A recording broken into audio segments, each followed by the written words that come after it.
Vamos a continuar con las Mishnayot que estuvimos viendo. Ahorita llegamos a la quinta Mishnah del cuarto capítulo. Ayer terminamos la Mishnah con la enseñanza de Rabbi Yohanan ben Beroká, hijo de Beroká, y que habló de la gravedad de profanar el nombre de Dios. Eso fue lo último que vimos ayer. Que dice lo grave, que incluso con uno haciéndolo ocultamente, igual Dios lo revela por la gravedad que eso tiene. Ahorita sigue con el hijo de Rabbi Yohanan ben Beroká, que es Rabbi Ishmael, así se llama Rabbi Ishmael ben Beroká. Está mencionado en muchas ocasiones en el Talmud, era compañero de Rabbi Meir, del famoso Rabbi Meir Balanés, pero tampoco hay así historias que relate el Talmud o el Midrash acerca de él. Nada más habla en muchas ocasiones de las opiniones que él dio sobre diferentes temas alágicos de leyes del Talmud. Por eso no vamos a hablar en particular ahorita de él, ya que no se menciona. Creo que les vuelvo a reiterar que todas las historias que cuento, obviamente que no las invento, ¿no? Creo que es más que entendible. Son de las fuentes que existen sobre estos Jamim, aunque a veces hay alguna pequeña diferencia en diferentes fuentes. Tomo la más aceptada, y como aquí no hay fuentes que cuentan acerca de él, por eso voy a omitir la historia de él. Era el hijo de Rabbi Yohanan ben Beroká. Y dice lo siguiente: Alomet Torah almenat lelamed, maspikin beyado lilmod ulamed. Aquella persona que estudia la Torah con la intención de enseñar, no solamente el estudiar, adquirir conocimientos, sino transmitir, guiar, ilustrar a los demás, entonces dice que Dios lo ayuda, dice que logre las dos cosas. Porque a veces uno con enseñar, si se dedica a enseñar, no va a tener suficiente tiempo él para estudiar. Entonces dice Dios lo ayuda a que se le facilite también su aprendizaje, que es el que le quede el aprendizaje, y además pueda enseñar también, que logre su objetivo. Hay diferentes también interpretaciones sobre esto. ¿Qué significa que su intención era para enseñar? Si se refiere a que es con un interés enseñar, o para tener, renombre, que es sabio, o para ganar dinero de esa manera transmitiendo. Hay quien lo interpreta que efectivamente, pero aunque no es lo correcto, que uno tiene que tener la intención idónea, que es por estudiar la Torah, que es algo sagrado, que es la guía de nuestra vida, que son las palabras de Dios, pero dice, a veces al principio uno tiene que tener una motivación, aunque no sea la intención la más correcta, y después llegar a la intención pura de solamente estudiar y enseñar porque es la voluntad de Dios, porque eso es lo correcto. Esa es una explicación, pero la explicación más aceptada es otra. Es que realmente aquí se refiere a una persona que quiere cumplir el precepto de la Torah de transmitir. Y si nos ponemos a buscar en las fuentes de la Torah, todos conocemos la mitzvah tan importante de estudiar la Torah, pero en las fuentes no dice de forma explícita estudiar la Torah. Lo aprendemos de donde nos indica Dios que tenemos que enseñar. Como decimos, se las enseñarán a sus hijos para que hablen con ella. Y que dice, se los transmitirás a tus hijos y divartá, hablarás con ellos, que ahí se aprende que uno tiene que hablar de la Torah. Pero básicamente, todas esas fuentes que encontramos en la Torah hablan de enseñar, y por eso mismo uno no debe conformarse en limitarse a estudiar nada más para sí mismo. A veces uno puede encerrarse, agarrar libros, obviamente que eso tiene valor y tiene mérito, pero Dios nos pide otra cosa. Dios nos pide que transmitamos desde que se dio la Torá, hace más de 3.300 años, hasta hoy en día, la responsabilidad que tenemos y el legado es transmitirle a las siguientes generaciones que haya esos valores en el mundo, que las palabras de Dios estén en todos lados, es decir, de enseñar y de guiar. Por eso uno no puede limitarse a solamente estudiar. Por eso dice, si uno tiene esa intención que es correcta, que es estudiar para enseñar, entonces Dios le facilita que lo que va a enseñar no lo obstruya, no le quite la posibilidad de mejor conocimiento o haga que no tenga el tiempo suficiente o que se le olvide. Que logre las dos cosas. Hay otro ¿cómo se llama? Texto que no es el común, pero Rashi, uno de los grandes comentaristas, él lo lee diferente, le agrega aquí una palabra. Dice que aquella persona que estudia nada más para un beneficio, lo interpreta así, al menad lelamed, nada más para enseñar y para ganar dinero de eso, dice, como un oficio, dice, en maspiken beado lil modulamed, dice al revés, agrega aquí una palabra, en maspiken beado, no le dan esa facilidad para que pueda estudiar y enseñar, porque su intención no es la correcta y no es negativa. La Torah no es un medio, como lo vamos a ver más adelante, en el final de la Mishnah, no es un medio, una herramienta para trabajo. Ahorita lo vamos a ver. Pero esa es una versión. La versión aceptada y conocida es la que realmente tiene una buena intención. Justamente, uno de los grandes comentaristas del Pirkei Avot, Rabbi Obadia de Bartenura, él lo explica, pero primero vamos a continuar para entenderlo mejor, porque sigue diciendo, Ve'alomed al menal la azot, y el que estudia con intención de llevarlo a cabo del cumplimiento de los preceptos, que es lo ideal, ese es el objetivo principal que Dios nos pide a nosotros, Maspikim beado lilmod ulamed lishmor velazot. Dios le facilita, como tuvo la intención óptima, que es estudiar para hacer las cosas correctamente, que lo lleve a ese objetivo, no nada más teóricamente, entonces Dios le permite, le facilita que tenga facilidad para aprender, también enseñar, que es un mérito muy grande, lishmor, que es el cuidar la Torah, mantenerla, que no sea algo pasajero, velazot, y practicarla. Entonces, si uno tiene una intención mediana, vamos a dividirlo en tres categorías. Aquel que tiene intención por un interés, que según Rashi dijo es negativo totalmente, que eso Dios ya no le permitiría que lo logre. El que tiene una buena intención de estudiar y enseñar, que eso es una misión que nos da la Torá. Y vamos a ver ahorita que es la tercera. Y la tercera es para llevarlo a cabo, para practicarlo. Pero aquí cabe una pregunta muy notoria. Lo dije muchísimas veces, habíamos mencionado que Pirkei Avot no está hablando ni para gente reshaim, que es decir, malvada o negativa, ni tampoco de leyes. Está hablando algo más allá, consejos, cómo uno tiene que superarse. Se llama milé de Hasiduta, así lo llaman. Son palabras de superación, de ser mejor, consejos.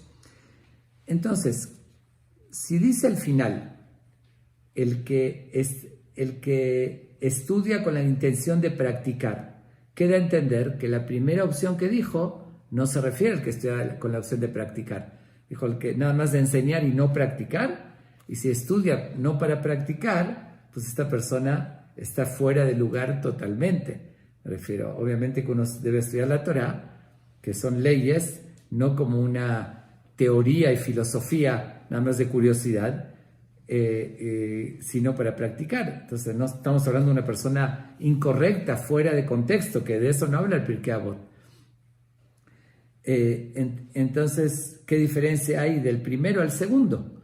Que si es también para practicar y también enseñar, pues, ¿qué agrega después el que dice el que estudia para practicar? Y entonces el primero, ¿a qué se refiere?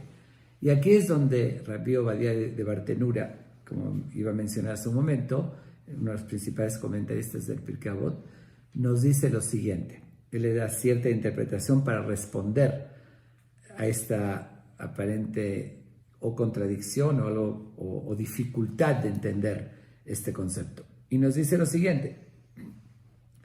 Nos menciona en el Talmud que nos relata acerca de Abaye y Rabá. Eran dos grandes rabinos muy conocidos que eran de la época de los Emoraim, no de los que escribió en la Mishnah como lo que estamos estudiando ahorita el Pirkei Avot, sino de la época posterior que escribió en la Gemara, dice que era la explicación de la Mishnah.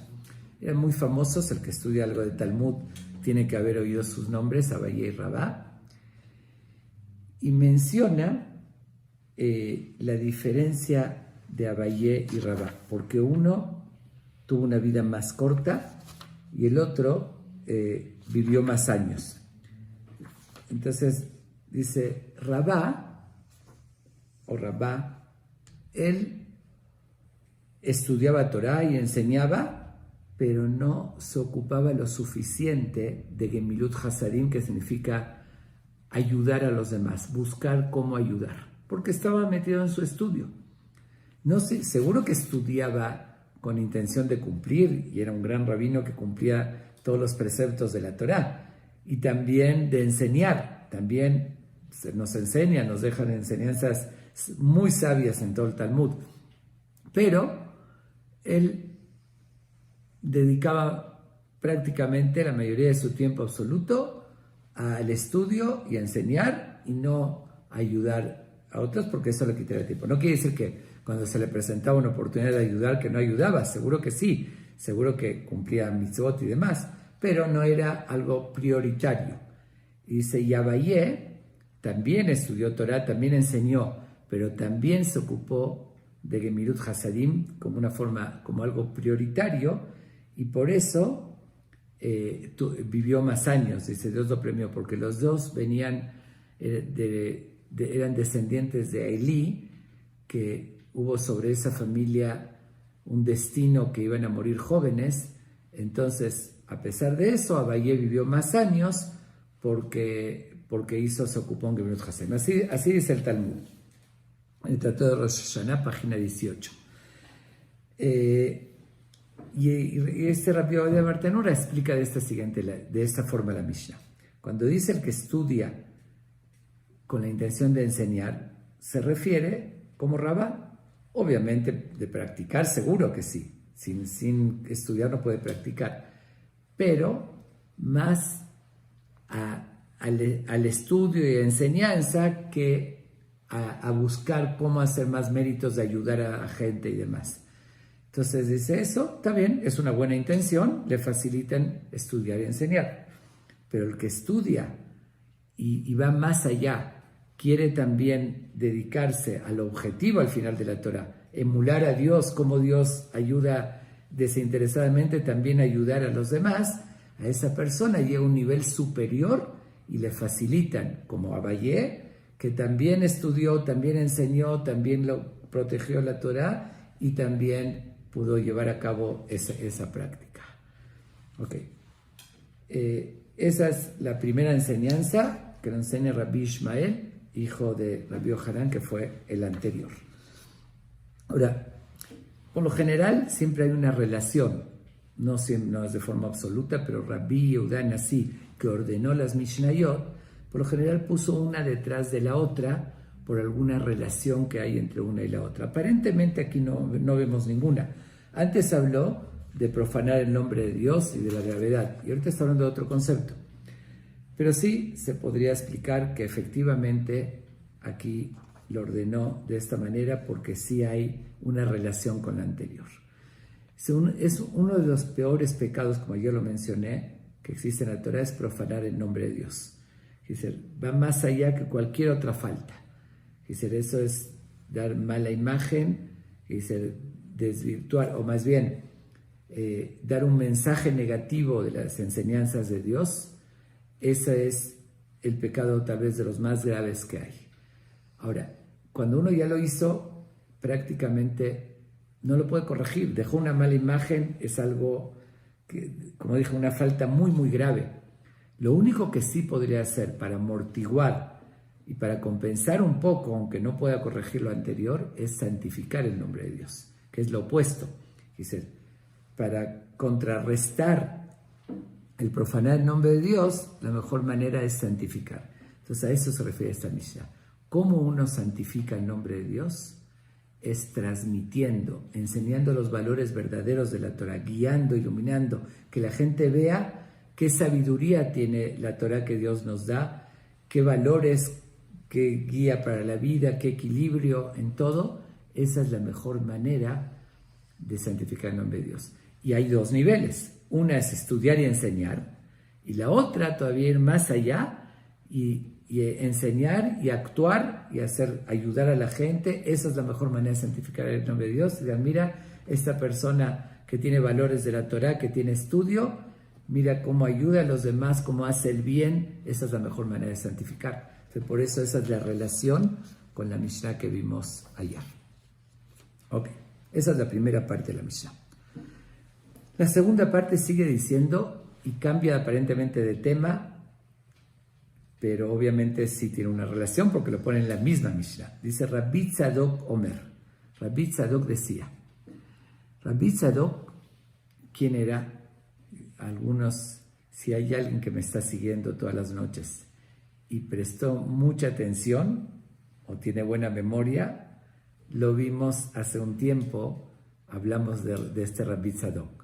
Cuando hablamos de la historia de Rabbi Yohanan ben Zakkai, y lo voy a recordar porque no lo tiene presente, para que veamos de quién está hablando aquí, quién era Rabbi Tzadok. Rabbi Tzadok estuvo en la época de la destrucción del templo, igual que Rabbi Yohanan ben Zakkai, era hasta mayor que él, era más anciano que él, y el Talmud dice acerca de él que estuvo en el Talmud de Tratado de Gitín, página 56. Digo las referencias porque a veces alguien quiere ver, si le interesa el tema y quiere ver en las fuentes, esas son partes del Talmud. En Tratado de Gitín, página 56, cuenta la historia ampliamente que este gran Ham Rabbi Tzadok era un santo de verdad, era un santo. Dice, 40 años antes de la destrucción del templo, él ya supo que se iba a destruir. Estamos hablando del segundo templo, todos los Jamim que hablamos en Pirkei Avot es del segundo templo. El primer templo eran profetas. Bueno, estuvo ayunando, digo, no 40 años consecutivos, pero los 40 años prácticamente todos los días ayunaba, y ayunaba y le pedía a Dios de corazón que se espere un poquito más, que todavía no mande ese decreto. Sabía que el comportamiento del pueblo era muy negativo, que ya estaba decretado, pero gracias a su ayuno y a su petición de corazón, Dios lo seguía postergando. Así fueron 40 años. 40 años estuvo ayudando. Dice que casi transparente. Llegó un momento, al final de esos 40 años, ya se le veía casi la comida, cuando es una forma de decir que se ve el Talmud, cuando le pasaba por la garganta, casi se veía. Y aquí es la historia que llegué a contar en esa ocasión de Rabbi Yohanan ben Zakkai, que él estaba contra los rebeldes que luchaban contra los romanos, él quería hacer las paces, pero si se enteraban, lo mataban, incluso aunque era su sobrino, uno de los grandes líderes, que había contado ya la historia de la resistencia en ese entonces contra los romanos. Entonces, él quería ir a hablar con el general de los romanos que estaba del otro lado de la muralla, que no la podían derribar. Bueno, voy a sintetizarla porque ya lo había contado con lujo de detalles. Es una historia que relata el Talmud y obviamente que no lo iban a dejar pasar. Entonces el mismo sobrino, que que lo estaba apoyando, le dijo que por un tiempo se haga el enfermo, que se corra la voz, porque era un gran maestro, el gran sabio y muy reconocido de su época, Yohanan Ben Zakkai, que se corra la voz que está muy enfermo, y después de un tiempo que ya que se declaren que murió. Antes el panteón, como hasta no hace mucho, estaba afuera de las ciudades, detrás de la muralla, pasando. Entonces, que diga a sus alumnos de confianza que lo lleven a enterrar, y así, obviamente, que lo escondan en el féretro, en la caja, lo pasen del otro lado, lo dejen ahí, y él después va a ir a hablar, se puede levantar e ir a hablar con el general. Bueno, la historia, los detalles cuentan, ya lo había relatado, que lo querían picar, porque igual siempre checaban cuando sacaban a alguien, y le dijeron, ¿cómo van a decir que al gran maestro, van a decir los romanos que se enteren, que despreciaron a su gran rabino, que le picaron su cadáver, su cuerpo, bueno, etcétera, etcétera? Al final lo lograron, y efectivamente fue con el general, y ahí la historia relata que el general primero le reclamó, porque le dijo, vengo a hablar contigo, y lo llamó rey, y le dijo, si me consideras rey, primero estás faltando respeto al verdadero rey, y segundo, si es así, ¿por qué no viniste antes a hablar conmigo? Entonces le dijo que seguramente lo llamó rey porque dice, está escrito que Jerusalén no va a caer en manos de cualquiera, tiene que ser de un rey, entonces te van a poner a ti, el César. Y efectivamente así pasó, que después un rato le dijeron que murió el César y lo nombraron a él, y le dijo, no vine antes porque no me dejaban pasar, hasta que encontré esta artimaña, ¿no? De cómo me las ingenié para poder llegar contigo. Bueno, ahí relata el Talmud que él se quedó muy impresionado de él, cómo supo. Después ahí también cuenta de que se estaba justo calzando sus zapatos, se puso uno solo y el otro ya no le entraba cuando le dieron la noticia. Le dijeron, porque te dieron esta noticia, por eso no te está calzando, se ensanchan así los huesos, y no, por eso no se está calzando el otro zapato. Le dijo, ¿qué puede hacer? Le dijo que pase alguien que te cae mal frente a ti, y con eso vas a poder, y así sucedió. Entonces quedó muy impresionado de este Rabbi Yohanan Ben Zakkai, y aunque era enemigo declarado del pueblo de Israel y estaba intentando destruirlos, pero a él lo consintió por su sabiduría y su visión, y le dijo, te dejo pedir 3 cosas. No me pidas que no destruya el templo, que no destruya Jerusalén, pero te dejo pedir 3 cosas. ¿Qué pidió? Una cosa pidió que dejen y la ciudad de Yavne, que había concentración de Jamín, porque se preocupó por la continuidad de la Torah. ¿Ok? Pero las otras 2, es increíble. Tenía la oportunidad al general, que ya era el César, de pedirle 3 cosas. Podía pedir tantas cosas. Ok, la primera la entendemos perfectamente, porque no le iba a aceptar que no destruya Jerusalén. Le pidió una ciudad, eso es muy lógico. Las otras 2 peticiones, la voy a llamar así, la desperdició aparentemente, pidiendo por este Ham Rabbi Tzadok. Pidió una, que a él no lo maten, que lo protejan, y la segunda petición, que sería la tercera, que le faciliten un doctor para curar a Rabbi Tzadok, que ya estaba un esqueleto, 40 años ayunando, eso fue al final. Y nos preguntamos, dice que cuando fueron los soldados a atenderlo y lo vieron, un esqueleto humano, le dijeron a Rabbi Tzadok, le dijeron a Rabbi Yohanan Ben Zakkai, oye, perdón la expresión, ¿no? Dijeron, por esta cosa desperdiciaste 2 peticiones.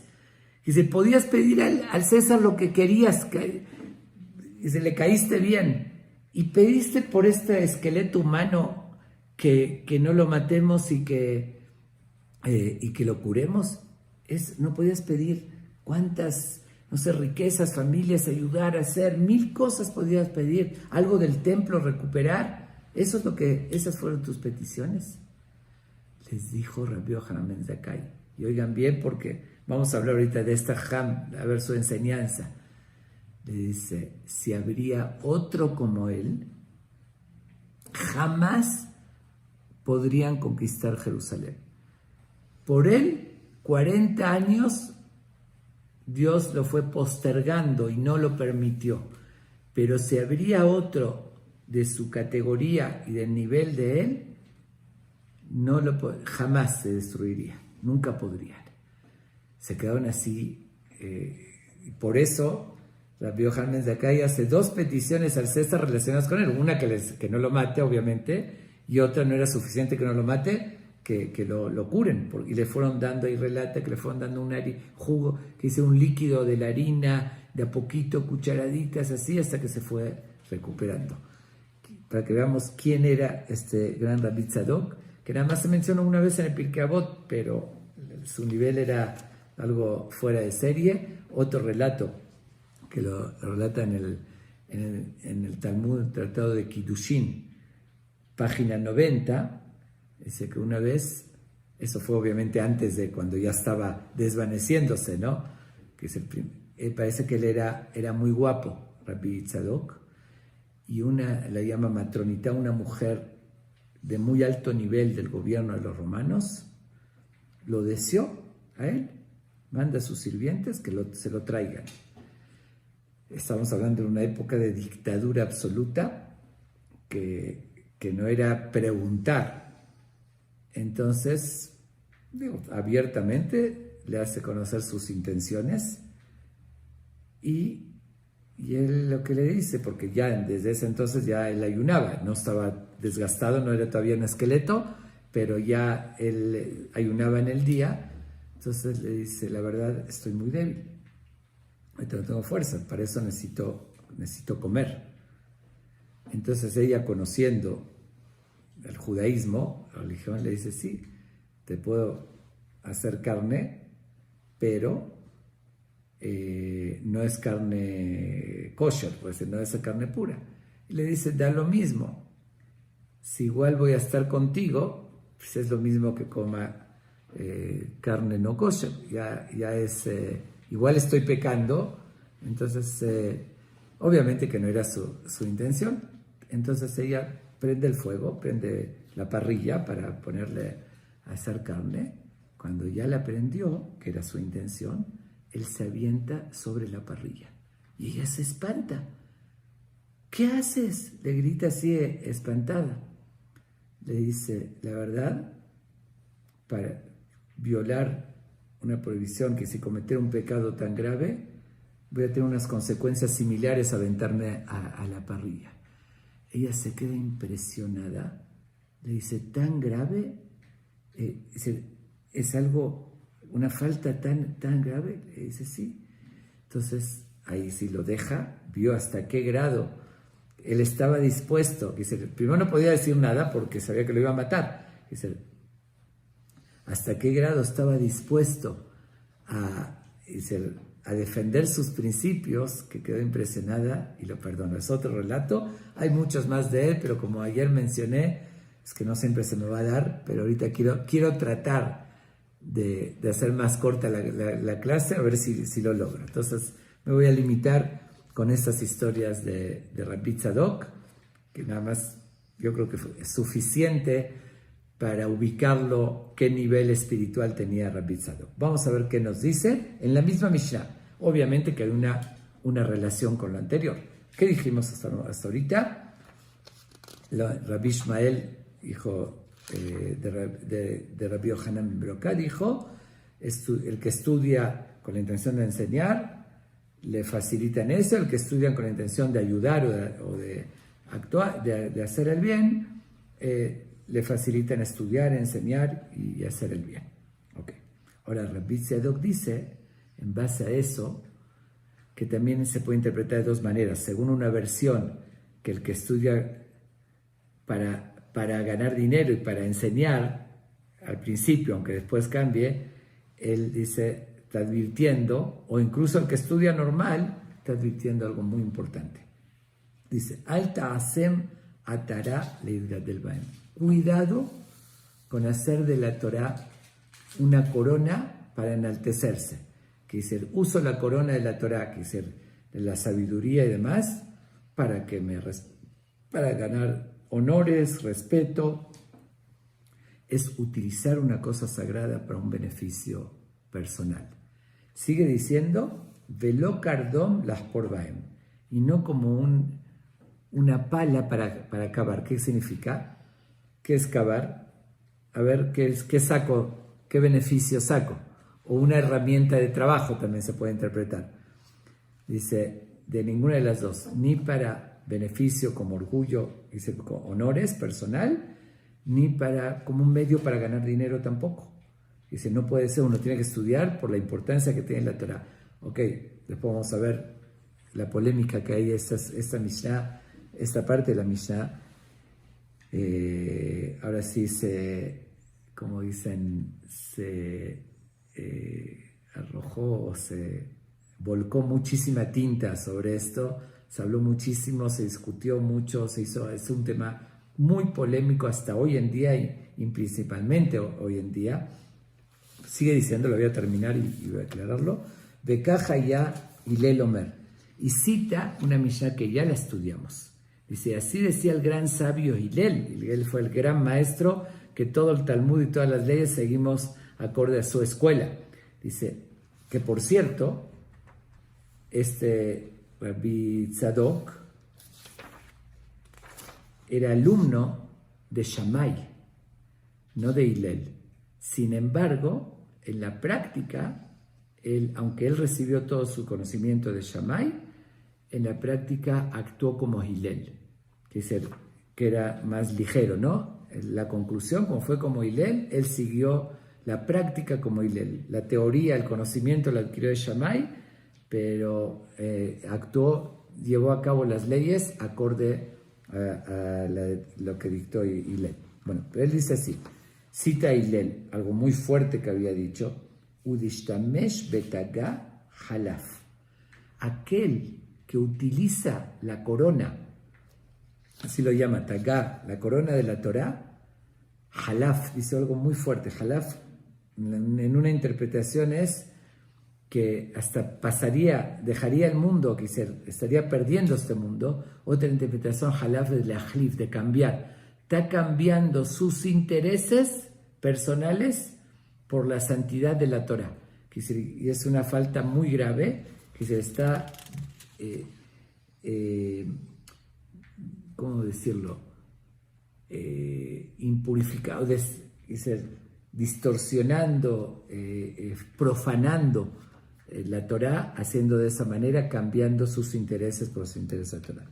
Dice, Halamata, ¿de qué aprendes? Kola nene mi diviré Torah, notel hayab min haolam. Toda aquella persona que se beneficia de la Torah, que dice que lo usa como un beneficio personal, está como que quitando su vida de este mundo, que dice perdiendo el valor de la vida y su misión en este mundo. Bueno, mencioné que esto es un tema de mucha polémica.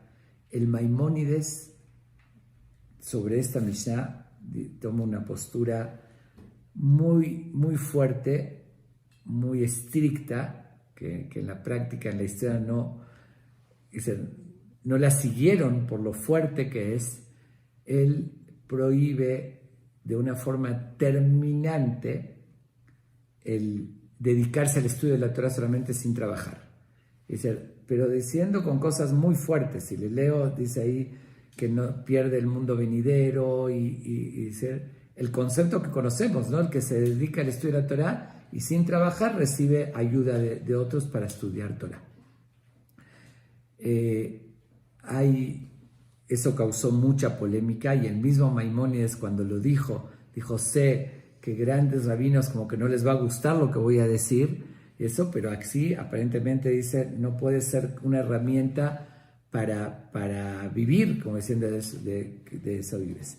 Sin embargo, hay otros que discutieron con el Maimónides y la verdad es que hay un famoso gran Jajam también que estuvo después de Maimónides, se llama el Tashbetz, que son las iniciales de su nombre, que él trae un análisis y yo creo que es el término más aceptado, como en todo. Dijimos, el mismo Maimónides nos enseñó al término medio, porque realmente la Torá exige que uno viva del sudor de su frente, que trabaje. Eso fue dicho desde la creación. Dios le dijo al primer hombre, con el sudor de tu frente comerás el pan, y eso es lo correcto, y está en el Talmud la obligación de enseñar a un hijo un oficio, y lo dice textualmente, que el que no le enseña es como hacerlo ladrón. Ya lo mencioné en otra ocasión. Hay varias misiones de Pirkei que dicen esta misma idea. Dice Torah inderejeres, combinar la Torah con el trabajo, ¿okay? Y varias, ¿no? Ya estudiamos varias. Entonces el Tashbetz y otros, yo creo que ese es el camino tal vez correcto, ni un extremo ni el otro. Algunos dicen que por necesidad, para que no se pierda la Torá, entonces es mejor violar esto y recibir una ayuda con tal de poder seguir estudiando.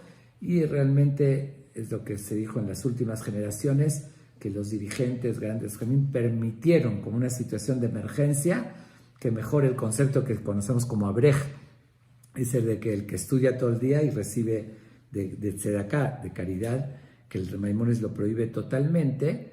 Entonces algunos dijeron, es la azot Hashem eferu torateja, ante una situación que fue en una época donde había mucha pobreza, persecuciones, y vieron el miedo, la amenaza, que se pierda la Torá totalmente, porque si uno no tenía para vivir, entonces no podía dedicar a estudiar, no podía combinar las dos cosas. Entonces dijeron que es mejor hacerlo así.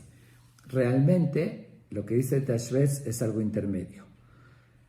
Dice, ni vivir solamente de eso, que dice que uno tiene que tener otra fuente, pero ni tampoco que en ninguna ocasión, porque si no, no habrían dirigentes espirituales, ni jueces, ni dayanim, que hicieran nadie, porque uno no podría dedicarse a ser un dirigente, como un rabino o un dayan que tiene que juzgar y tiene que dedicarse y estudiar y analizar y dedicarse con mucha entrega, no tendría tiempo para trabajar. Entonces dice, si uno está dando un servicio, beneficiando, orientando, guiando a una comunidad o un juez que está juzgando, haciendo cualquier área, ¿no?, de un juez, entonces ahí se aplica otros conceptos que dicen el Talmud, que incluso liberaban de pagar impuestos en los tiempos que pagaban impuestos en Israel, le daban muchos beneficios para que pueda llevar su labor correctamente, tener el tiempo y la dedicación, y al revés, tenía que tener un lugar y una imagen muy elevada. Dice, por eso tenía que vivir bien, con altura, con dignidad, todo para que lo respeten. Entonces, yo creo que es lo más aceptado. Ni lo que dice el Maimónides, que no tener de ninguna manera ningún beneficio, aunque igual el que está enseñando, porque el Maimónides dice ni enseñando ni nada, no recibir dinero por eso, pero el que está enseñando se le paga, eso sí, el Maimónides lo acepta, se le paga por el tiempo, no por lo que enseñó Torah. No se puede vender la Torah, no se puede recibir un beneficio porque te estoy enseñando Torah, porque eso es una mitzvah, es una obligación de enseñar Torah. No es por eso, sino es por el tiempo. Como uno dedicó el tiempo, podía hacer otra cosa, entonces se le paga por el tiempo. Y por otra parte, si uno tiene un puesto, una función, como dije, de rabino, de dayan, ahí sí es lo que dice el Tashbetz, que ahí no entra eso. Y por otra parte, aunque se permitió el estudiar todo el tiempo y recibir un apoyo por una emergencia, la conclusión igual que no es lo ideal. Lo ideal es que uno tenga el que se dedica al estudio solamente y no hace una función de aportar a los demás, que busque alguna fuente de vivir, aunque sea un rato del día, que haga algún trabajo para que de eso obtenga el sustento y el resto del tiempo se lo dedica a estudiar. Y como dije, es un tema de mucha discusión, mucha polémica, es una misión muy fuerte y muy actual porque hoy existe ese concepto. Entonces hay discusiones e interpretaciones. Pero seguro que lo ideal es estudiar lo que más uno puede, dedicarse a lo espiritual, pero vivir con el sudor de su frente, con el propio esfuerzo de uno. Okay, con esto concluimos.